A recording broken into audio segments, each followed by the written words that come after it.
Partner refused to skip his daily 4-hour gym sessions to help with our 2-month-old baby even when I had 101 fever. Then his brother told me I'm not cut out for motherhood because military wives handle deployments alone. My partner David, 29M, and I, 28F, have been together for 3 years and we just had our first baby, Millie, 2 months old. David works as a mechanical engineer at a manufacturing plant.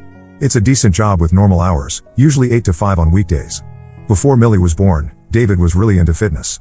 He would go to the gym about 5 to 6 times a week for maybe an hour or 2. I never had a problem with this because everyone needs their hobbies and he was home most evenings. The pregnancy was rough. I had severe morning sickness until week 20, then developed gestational diabetes. David was supportive during this time, coming to most doctor appointments and helping around the house when I couldn't keep food down. I thought we were a good team. Millie arrived 2 weeks early and it's been chaos since. She has colic and reflux, which means she cries for hours every day, usually from 6 p.m. to midnight. The pediatrician says this is normal and should resolve by 3 to 4 months, but right now it's exhausting. She also refuses bottles completely.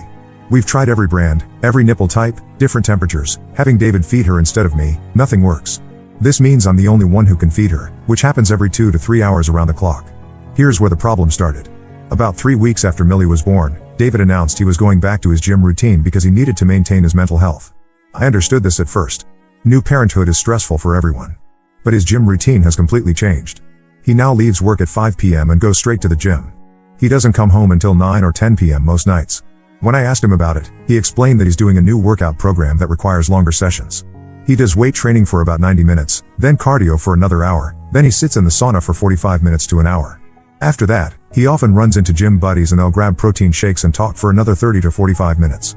This means I'm handling Millie's worst crying period completely alone every single day. Those evening hours from 6 to 10 p.m. are brutal. She screams no matter what I do. I've tried swaddling, white noise, car rides, bouncing on an exercise ball, warm baths, everything. Sometimes I have to put her in her crib and step outside for 5 minutes just to catch my breath because the crying is so overwhelming. By the time David gets home, Millie has usually exhausted herself and fallen asleep. He'll peek in at her, tell me she looks peaceful, and then make himself dinner. He often comments on how quiet the house is and how he's glad he missed the difficult part of the evening. I tried talking to him about this several times. I explained that I need help during those evening hours, or at least some relief afterwards so I can shower or eat a proper meal. I suggested he could go to the gym in the morning before work, or maybe skip some days and go every other day instead. I even offered to research gyms closer to his work so he could work out during lunch breaks. Each time I brought this up, he would say he understood but then nothing would change. He'd tell me that his current routine is really working for him and he's seeing great results. He'd promised to try to come home earlier but it never happened. He started saying that morning workouts don't work for him because he's not alert enough, and that skipping days would ruin his progress. The breaking point came last Tuesday. I had been up since 4 a.m. because Millie was cluster feeding. She barely napped during the day and I couldn't put her down for more than 10 minutes without her crying. I hadn't showered in 3 days and had eaten nothing but granola bars and crackers because I couldn't use both hands to prepare anything else. At 6 p.m., Millie started her usual evening crying session. I texted David asking if he could please come home early just this once because I was at my limit. He replied that he was already at the gym and had plans to meet his workout partner Jake for their leg day routine. He said he'd be home by his usual time. I spent the next 4 hours walking around the house with Millie, trying everything I could think of. My back was killing me from all the bouncing and swaying. At one point I sat on the kitchen floor and cried along with her because I didn't know what else to do. David came home at 9:45 p.m. Millie had finally fallen asleep about 20 minutes earlier.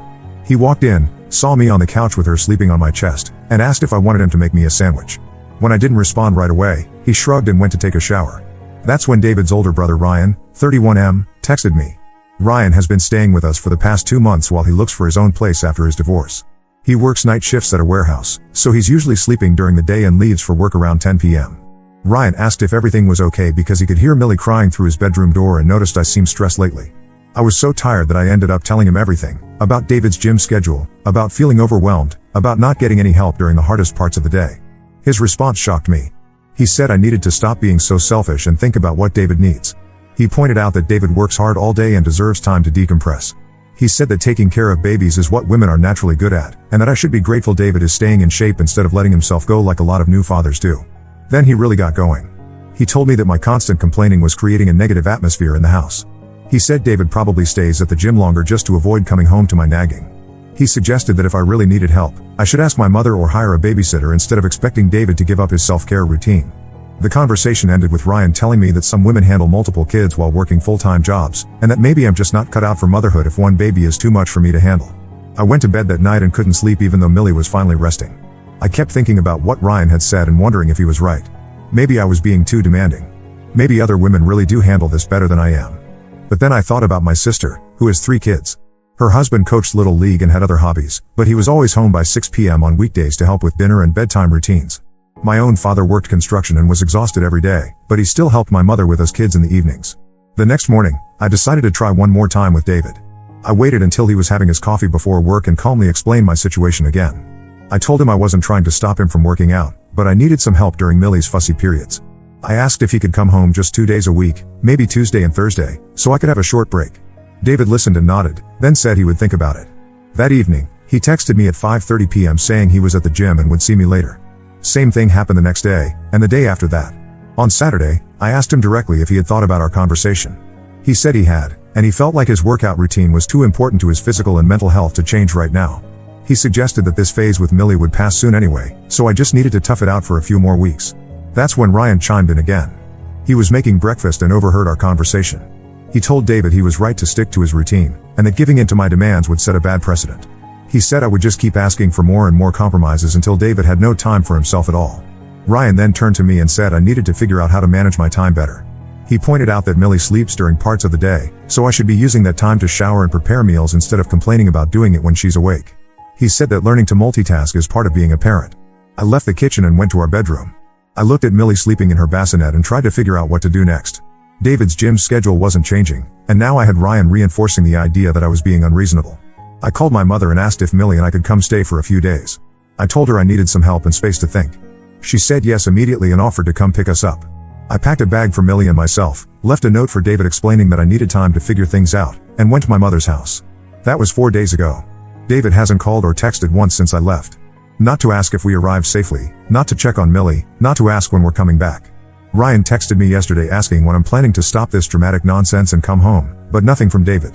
I'm starting to realize that maybe the problem isn't just about gym time. Maybe it's about priorities and what kind of partnership we actually have.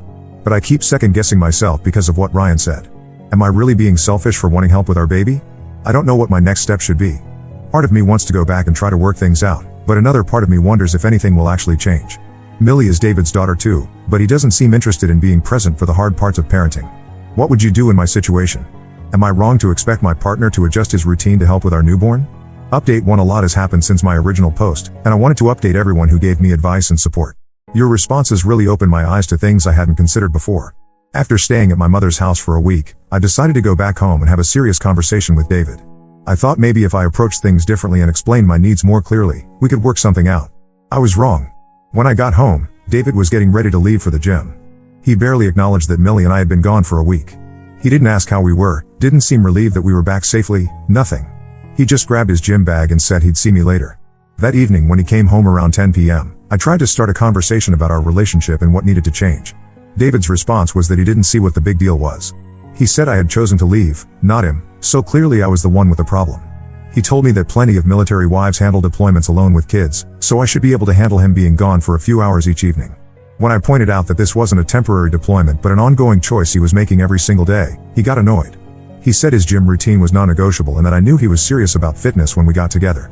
He claimed I was trying to change him into someone he's not. I asked him what he thought his role should be as Millie's father. His answer was that he would be more involved when she got older and could do interesting things like go to playgrounds or play catch. Right now, she was basically just eating, sleeping, and crying, so there wasn't much for him to contribute. This conversation happened while Ryan was watching TV in the living room, and he kept making comments throughout. He would nod when David said something and shake his head when I spoke. At one point he actually said that I was being manipulative by timing this conversation for when David was tired from his workout. The next morning, I woke up to Millie crying at 5 a.m. David didn't even stir. I got up to feed her, and when I came back to the bedroom, he was awake and scrolling through his phone. I asked if he could take Millie for an hour so I could get some more sleep since I'd been up multiple times during the night. He said he couldn't because he needed to get ready for work soon, and besides, Millie would just cry if he took her since she only wanted me anyway. Then he got up and went to take a long shower while I sat there with Millie, who was still fussing and refusing to go back to sleep. This pattern continued for several days. David would leave for work, go straight to the gym afterward, come home late, eat dinner, and go to bed.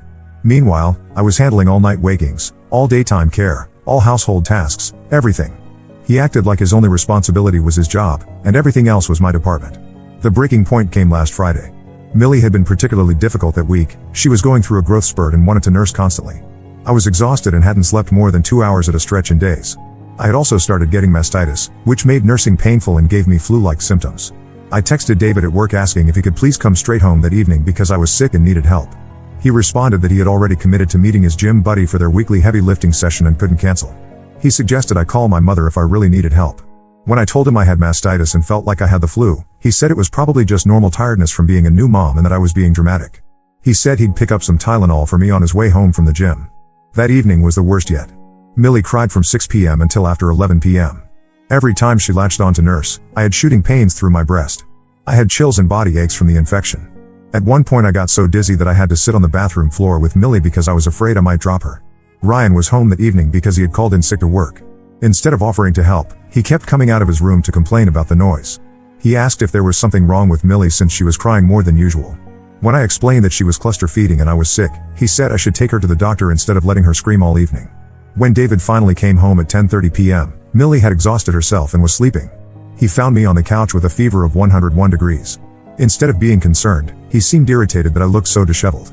He asked if I had gotten anything done around the house that day, since he noticed the dishes weren't washed and there was no dinner prepared. I stared at him and realized something had fundamentally changed in how I saw him. This wasn't the same person I had fallen in love with. This wasn't someone who cared about me or our daughter. This was someone who saw us as obligations that were interfering with his preferred lifestyle. The next morning, I called my doctor about the mastitis and made an appointment for Monday. Then I called my mother and asked if Millie and I could come stay again, this time for longer. I told her I needed to make some serious decisions about my relationship. I packed more clothes this time and left another note for David. I explained that I was sick, our daughter needed more attention than I could provide alone, and his unwillingness to help was making everything worse. I said I needed time to figure out if this relationship was working for any of us. This time, David did text me. But not to ask about Millie or check on my health. He texted me Sunday evening asking when I was coming back because he had run out of clean work shirts and didn't know how to use the washing machine. I didn't respond to that text. On Monday, after seeing my doctor and getting antibiotics for the mastitis, I texted him back saying I wouldn't be returning until he was ready to have an honest conversation about sharing parental responsibilities. His response was immediate and angry. He said I was being ridiculous and using Millie as a weapon against him. He claimed he worked hard all day to provide for us, and that should be enough contribution to the family. He said if I wanted help with childcare, I should hire someone instead of expecting him to give up his personal time. Then he said something that really revealed his true feelings.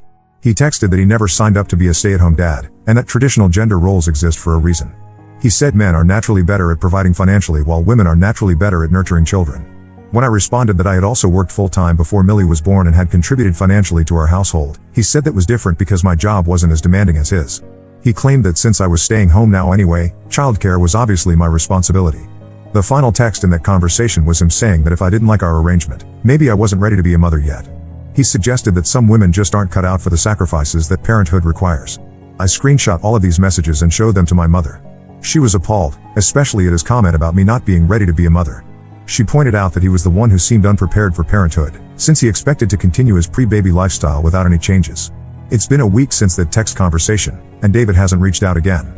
Ryan has sent me a few messages saying I'm tearing the family apart and that David is miserable without us. But when I asked Ryan to put David on the phone so we could talk, Ryan said David was at the gym and would call me later. He never did. I've been doing a lot of thinking during this time at my mother's house. With her help, taking care of Millie has been manageable. She watches Millie for an hour each morning so I can shower and eat breakfast.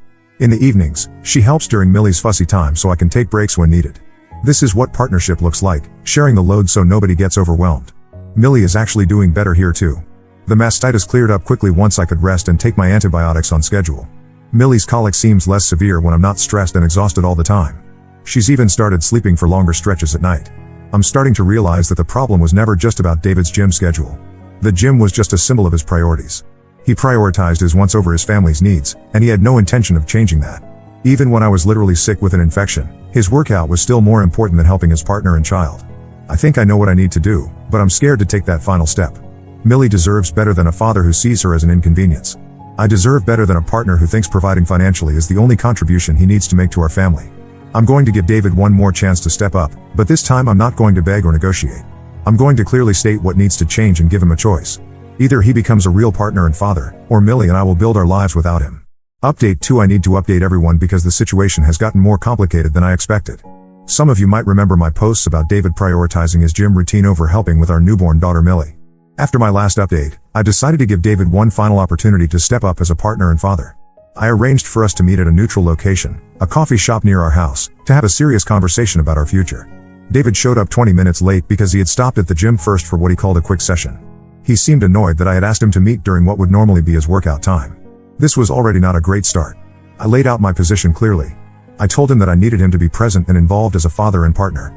I explained that this meant coming home directly after work at least 3 days per week to help with Millie's evening routine. I said I needed him to take some night feedings so I could get adequate sleep. I also asked him to take responsibility for some household tasks since I was handling all of the childcare. David listened, but his response made it clear that he had no intention of changing anything.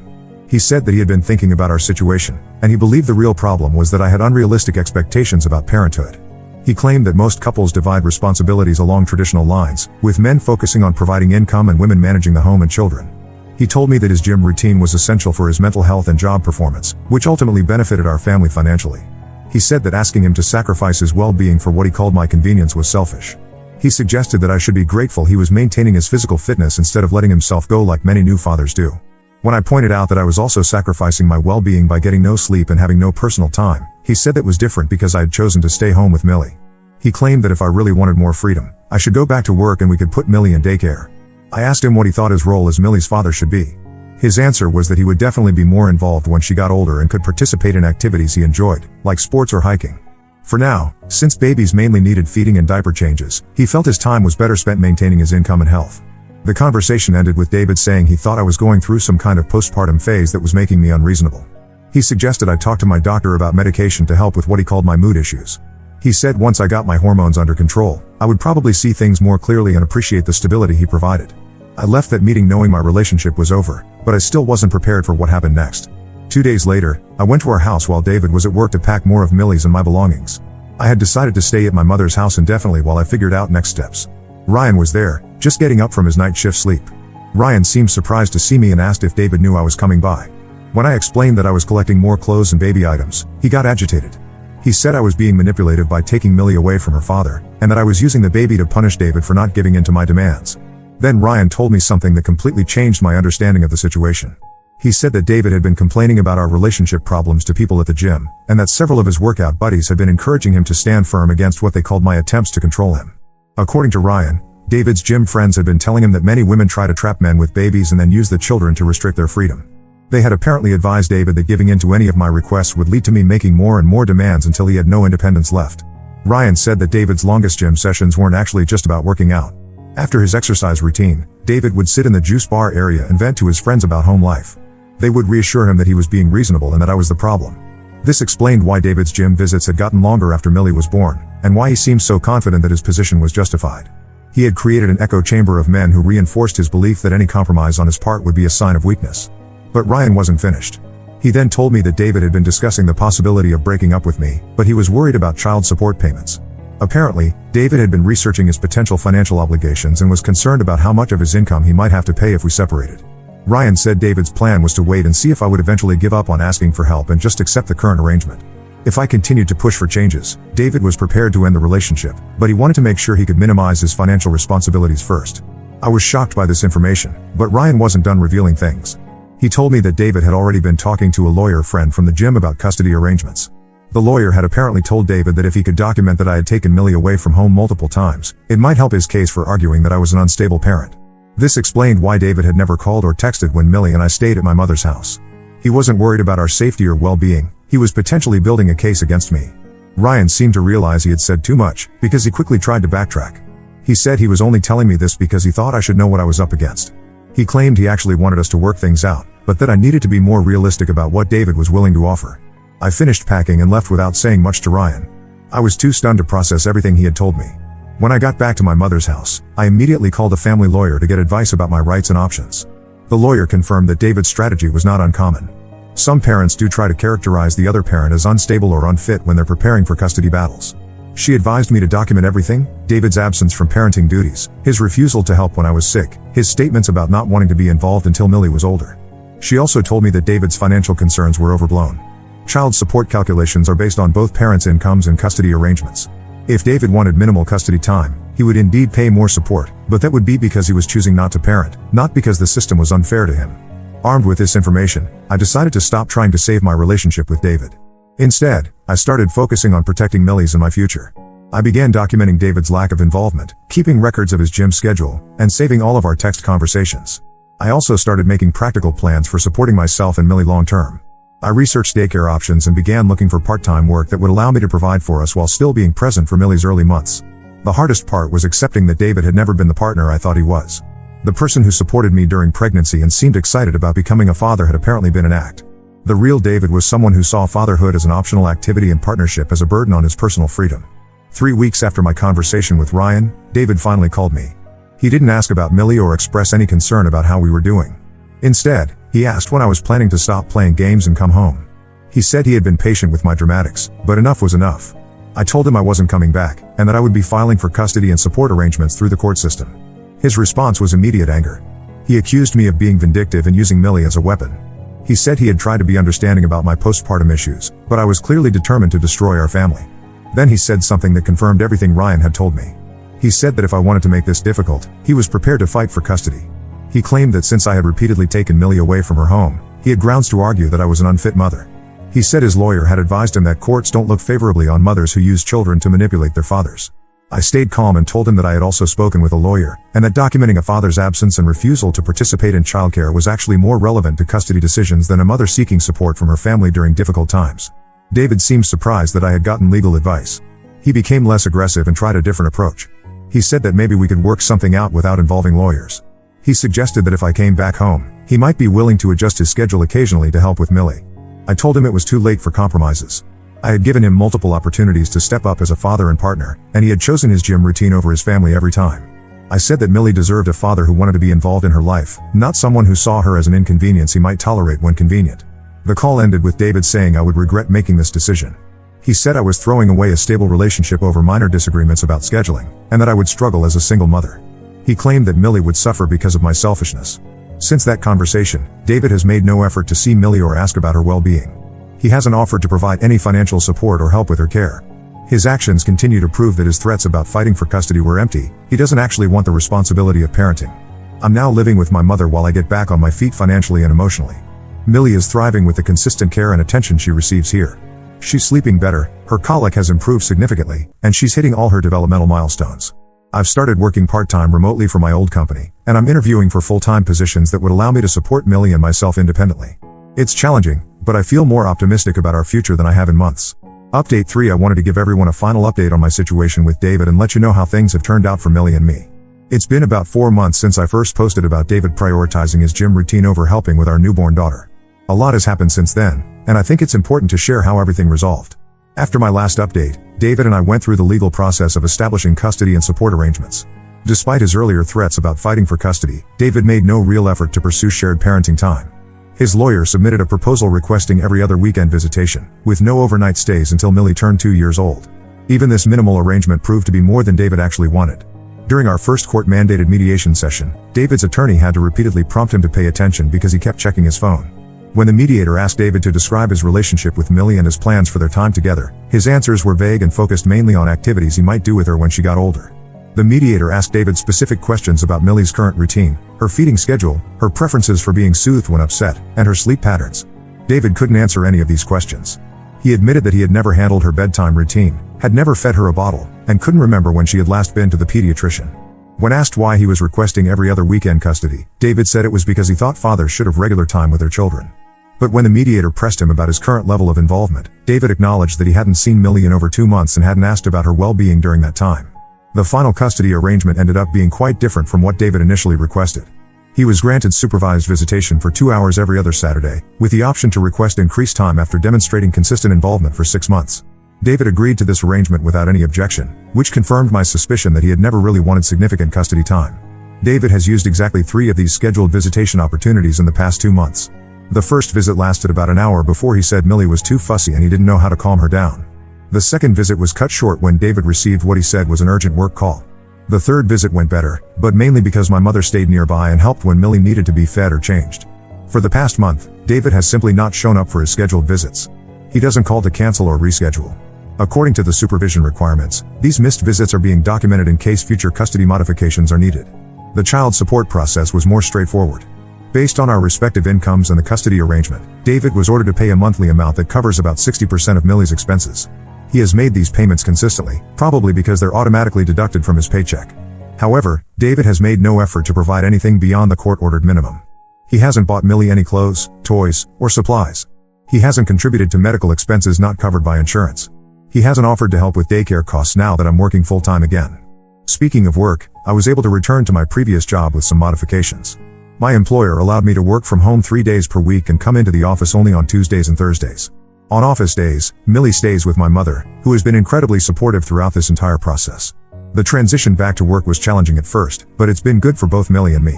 I feel more like myself again, and having my own income gives me independence and security. Millie enjoys spending time with her grandmother and has become more social and adaptable. Millie is now 6 months old and doing wonderfully. Her colic resolved completely around 4 months, just as the pediatrician predicted. She's sleeping through the night most nights, she started eating solid foods, and she laughs and babbles constantly. She's curious about everything and loves playing peekaboo and being read to. People often ask me if I think Millie misses having her father around, or if I worry about the impact of growing up without him present. Honestly, I don't think Millie has any sense of missing David because he was never really present to begin with. During those first few months when we lived together, David rarely interacted with her beyond occasionally looking at her when she was sleeping peacefully.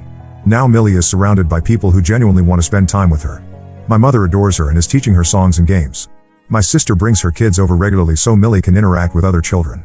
My father, who was initially skeptical about my decision to leave David, now says he can't imagine Millie's life being better with someone who showed so little interest in being her parent. I've also learned some disturbing things about David's behavior during our relationship that I hadn't fully recognized at the time.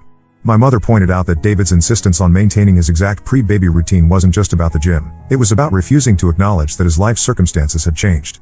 She helped me see that David had approached fatherhood like it was something that would happen around his existing priorities rather than something that would require him to adjust those priorities. He genuinely seemed to believe that Millie would simply fit into his life without requiring any sacrifices from him. Ryan moved out of David's house about 6 weeks ago. Before he left, he called me to apologize for some of the things he had said during those difficult early months. He admitted that he had been going through his own issues after his divorce and had projected some of his bitterness about his ex-wife onto my situation. Ryan told me that after I left, David had expected him to help with household tasks like laundry and cooking. When Ryan pointed out that these weren't his responsibilities, David became resentful and complained that everyone was abandoning him. Ryan said it became clear that David had relied on me for much more than just childcare. He had expected me to manage all aspects of domestic life while asking for nothing in return. According to Ryan, David has continued his gym routine exactly as before. He's there every evening for the same amount of time, socializing with the same group of friends. Ryan said David occasionally mentions Millie in passing, but usually only to complain about child support payments or to make comments about how much easier his life is now. The most telling conversation Ryan shared was when David had said that having a baby was nothing like he expected. Apparently David had thought that babies mostly slept and that parenting would involve playing with them for short periods when it was convenient. He had never considered the reality of night feedings, diaper changes, crying fits, or the constant vigilance required to keep an infant safe and comfortable. Ryan said David seemed genuinely surprised that Millie required attention even when she wasn't hungry or dirty. The concept that babies need interaction, stimulation, and comfort beyond meeting their basic physical needs had never occurred to him. David had apparently expected parenthood to be something he could participate in only when he felt like it. I've had time to reflect on our entire relationship, and I can see now that there were warning signs I ignored or rationalized away. During my pregnancy, David would often make jokes about how his life wasn't going to change much because babies sleep most of the time anyway. When I mentioned things like getting up for night feedings or adjusting our social schedule, he would laugh and say we'd figure it out when the time came. David also never showed much interest in learning about baby care. He didn't read any parenting books, didn't ask questions during prenatal appointments, and seemed bored during the childbirth classes we attended. I assumed he was just processing the changes in his own way, but now I realize he simply wasn't planning to be an active participant. Looking back, I can see that David approached our relationship the same way he approached fatherhood. He wanted the benefits without the responsibilities. He enjoyed having someone to share expenses with, someone to cook meals and manage the household, someone to provide companionship when he wanted it. But when I needed support or partnership, he treated it like an unreasonable demand on his independence. The gym routine was just the most obvious example of this pattern. David felt entitled to maintain his exact lifestyle preferences regardless of how they affected his partner or child. He couldn't understand why his wants weren't automatically more important than our needs. I'm sharing this final update because I want other people in similar situations to know that it's possible to build a good life even when your partner refuses to step up. Millie and I have created routines and relationships that work for us. We're not missing anything by not having David around because he was never really present anyway. Millie will grow up knowing that she deserves people in her life who are excited to spend time with her, who prioritize her well-being, and who show up consistently. She'll learn what healthy relationships look like by watching how the adults around her treat each other with respect and consideration. I won't lie and say that single parenthood is easy. There are definitely challenges, especially around logistics and finances. but it's infinitely easier than trying to parent with someone who resents being asked to parent at all. The emotional energy I was spending on trying to convince David to care about his family is now available for actually caring for Millie and myself. Some people have asked if I would consider getting back together with David if he showed genuine change and commitment to being a better father and partner. The honest answer is no. The fact that he was willing to abandon his infant daughter rather than adjust his gym schedule tells me everything I need to know about his character and priorities. David had months to demonstrate that Millie and I mattered to him. He had multiple opportunities to make small compromises that would have shown he understood his responsibilities as a father and partner. Instead, he chose to dig in deeper and defend his right to prioritize his personal preferences over his family's needs. Even if David somehow transformed overnight into an involved father, I could never trust him again. When Millie needed him most, during those exhausting early months when parenting is hardest, he was completely absent by choice. I can't imagine feeling secure in a relationship with someone who showed so clearly that his love and support are conditional on convenience.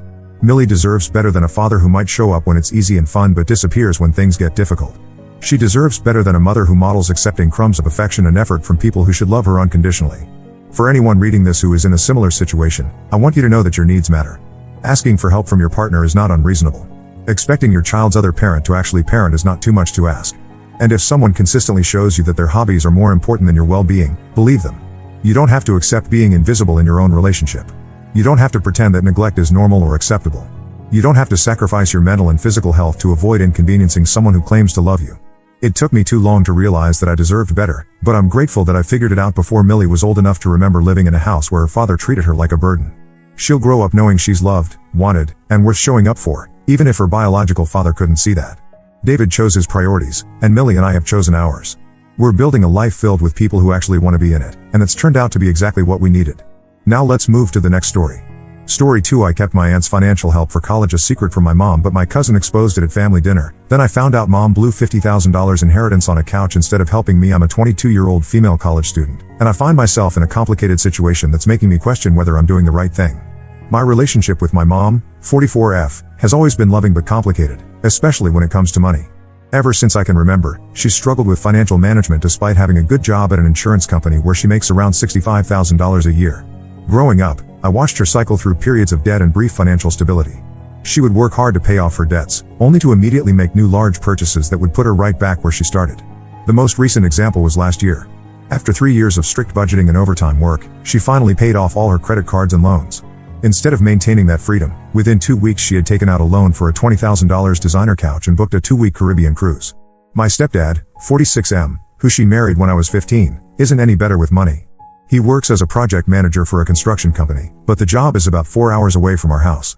Rather than looking for work closer to home, they decided to rent a whole apartment near his workplace. This means they're paying 2 sets of bills, our house mortgage and utilities, plus rent and utilities for his apartment. When I suggested he look for jobs locally, they both got defensive and said I didn't understand adult responsibilities. Money has always been an extremely sensitive topic with my mom. She takes any mention of financial struggles as a personal attack on her parenting. When my cousin Emma graduated high school the same year as me, her parents bought her a new Toyota Camry. My mom cried for 3 days straight because she could only afford to give me her old Honda Civic. I tried explaining that I was grateful for the car and didn't need a new one, but she wouldn't hear it. She kept saying she was a failure as a mother because she couldn't give me nice things. I started college 3 years ago at our state university. Since my mom and stepdad's credit wasn't good enough to co-sign loans, I knew I would have to figure out funding on my own. I got my associate's degree by working 30 hours a week at a coffee shop while taking classes. Now I'm working on my bachelor's in business administration, still paying everything out of pocket. I never complained about this situation because I saw how upset my mom got whenever money came up. Last month, my Aunt Lisa, 40F, my mom's younger sister, and her long-term boyfriend Steve came into some money through an investment that paid off. They bought a beautiful $900,000 house in an upscale neighborhood and still had significant savings left over. Since my aunt graduated from the same university I'm attending, I reached out to her for advice about getting an external student loan on my own. We met for lunch at a local cafe last week to discuss loan options. What happened next completely caught me off guard. My aunt told me that since they were in such a good financial position and had already finished their holiday shopping, she wanted to give me her entire year-end work bonus to help with my education expenses. My aunt is a senior CPA at one of the big accounting firms, so while I don't know the exact amount, I know their bonuses usually start at $1,000 and can go much higher. This offer would be absolutely life-changing for me. I currently have about $12,000 in student loans, which I know isn't terrible compared to some people, but with a year and a half left to finish my degree, that number is only going to grow. Any help would make a huge difference in my financial future. Here's where my dilemma comes in. My mom and I have always been extremely close and tell each other everything. We talk multiple times a day and share all the details of our lives. Keeping this from her feels wrong and goes against our entire relationship dynamic. But I know exactly how she'll react if I tell her about my aunt's offer.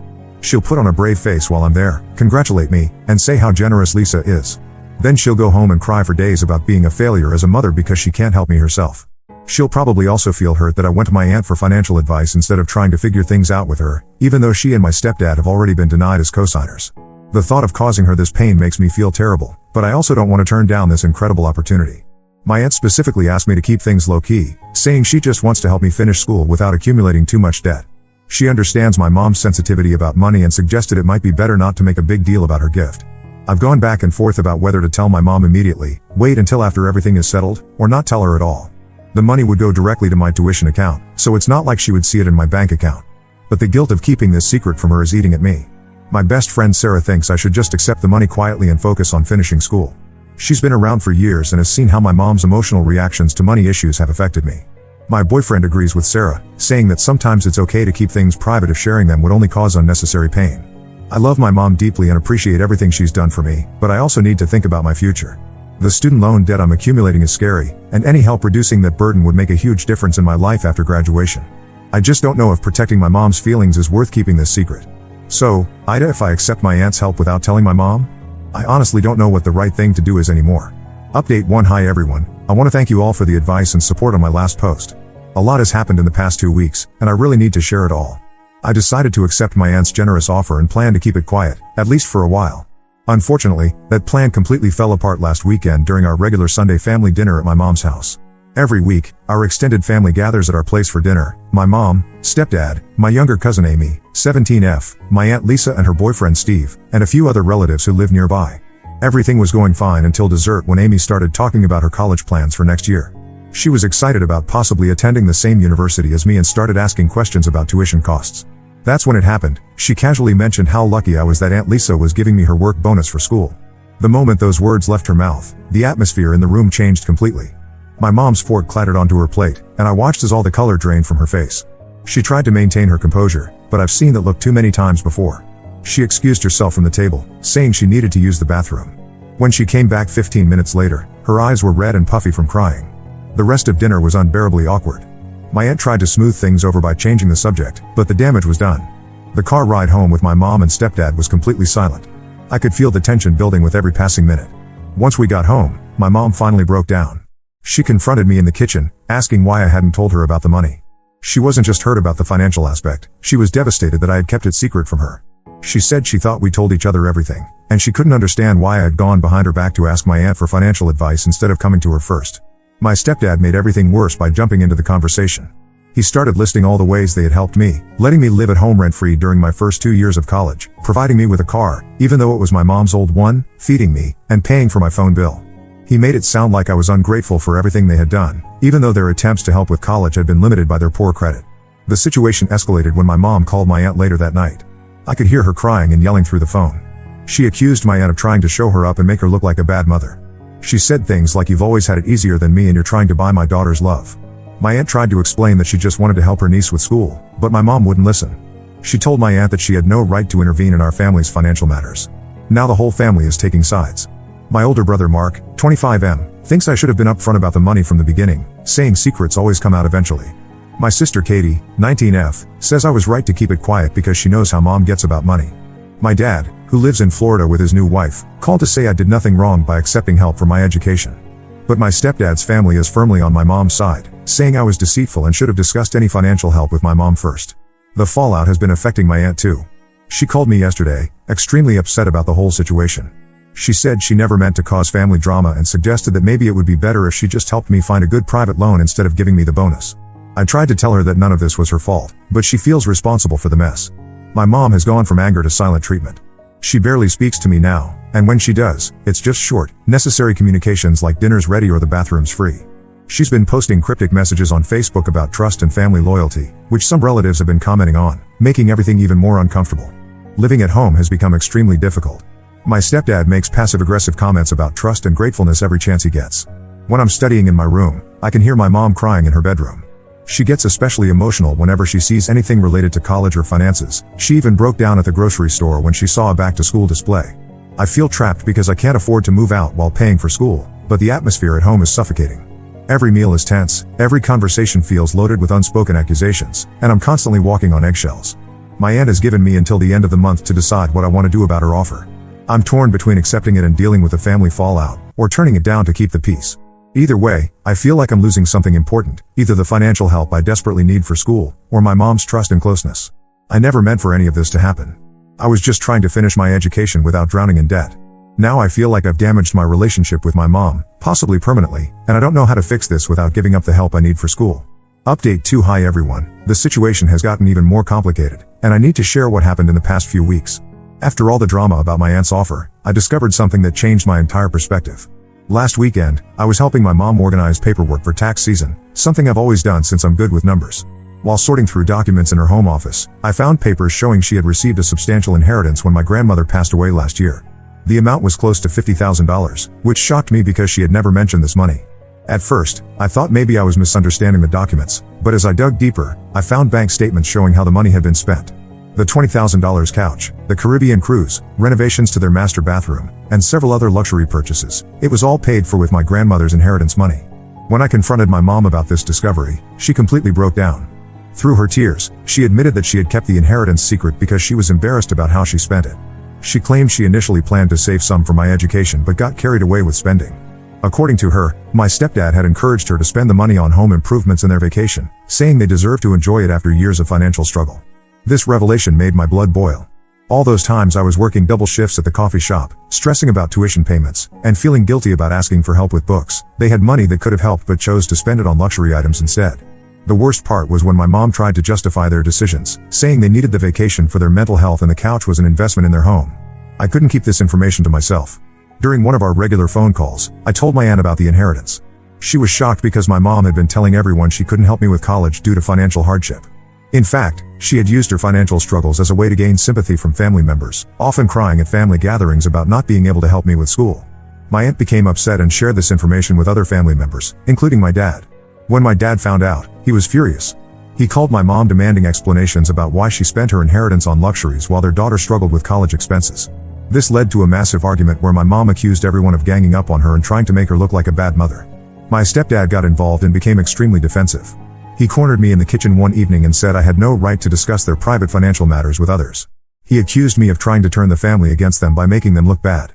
He even suggested that maybe I should start looking for my own place if I couldn't be trusted to keep family matters private. The situation at home has become unbearable. My mom switches between crying about being misunderstood and getting angry at me for exposing their secret. Sometimes she tries to explain that she needed nice things after struggling for so long, other times she accuses me of being ungrateful for everything she's done for me. My stepdad barely acknowledges my presence anymore, and when he does, it's with cold, disapproving looks. Some relatives have taken their side, saying I shouldn't judge how they spend their money since it was my mom's inheritance to use as she pleased. But others, especially those who knew my grandmother well, support me and think their behavior was selfish. My grandmother had always emphasized the importance of education, and they feel my mom disrespected her wishes by not using any of the money to help with my schooling. My aunt is now insisting on helping me even more after learning about the inheritance situation. She says she won't let me struggle when other family members had the means to help but chose not to. This has only made my mom more upset, claiming that my aunt is trying to replace her as my mother and turn me against her. I'm currently staying with my best friend until things calm down. Living at home became impossible after my stepdad started making comments about me being a snake in their home. My aunt's bonus turned out to be much more generous than I initially expected, and I've decided to accept it. After discovering how my mom chose to spend her inheritance, I realize I need to put my education and future first, regardless of how she feels about it. Update 3. Hi everyone, this will be my final update on this situation. A lot has changed since my last post, and I want to share where things stand now. After staying with my friend for several weeks, I made the decision to move into a small apartment near campus. My aunt helped me with the security deposit and first month's rent, and I'm managing the monthly payments with my part-time job at the coffee shop and some tutoring work I picked up. It's tight financially, but it's so much better than living in that toxic environment at home. My mom has been trying various ways to get me to move back home. She calls me almost daily, saying she misses me and that we can work things out if I just come back. However, I've noticed that nothing has really changed with her behavior. She and my stepdad are still making poor financial decisions. Last week, they financed a $12,000 hot tub, even though they're still paying off the couch and cruise. When I mentioned that maybe they should focus on paying off their existing debts, she got defensive and said I was judging her again. I accepted my aunt's help with school, which turned out to be a $5,000 bonus. This covered most of this semester's tuition and some of my books. Beyond the financial help, my aunt has been teaching me about investments, retirement planning, and building good credit, all the things I wish my mom had taught me. We meet for lunch every Sunday, and she's become more of a mentor than just an aunt. My relationship with my mom has shifted significantly. We still talk, but I keep our conversations focused on safe topics like TV shows or family gossip. I've learned to change the subject whenever she starts talking about money or tries to make me feel guilty about accepting help from my aunt. When she gets too emotional or manipulative, I end the call, telling her I have to study or work. Some family members, especially my mom's side, think I'm being too harsh by maintaining this distance. They keep saying things like she's still your mother and family should forgive each other. But they don't understand what it's like to watch your parents spend $50,000 on luxury items while crying about not being able to help with your education. My dad has become more involved in my life since learning about the inheritance situation. He's offered to help with next semester's books and has been sending me care packages with groceries and supplies. It's nice to have a parent who follows through on their promises to help, even if he lives in another state. My academics have improved significantly since moving out. Without the constant drama and tension at home, I can focus better on my studies. My GPA has gone up, and I'm on track to graduate with honors next year. Recently, my aunt told me that my mom tried to guilt her about helping me, saying she was destroying their mother-daughter relationship. My aunt shut that down quickly, telling her that she did that herself by prioritizing material things over her daughter's education. This led to another family argument, but honestly, I'm too tired to care anymore. I'm focusing on finishing my degree and building my own life now.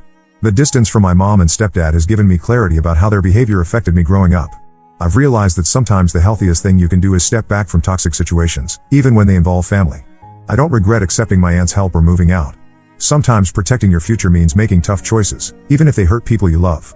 I'm done feeling guilty about receiving help from family members who actually want to see me succeed. Thank you all for your support throughout this journey. I'm in a much better place now, both mentally and academically, and I'm looking forward to what the future holds.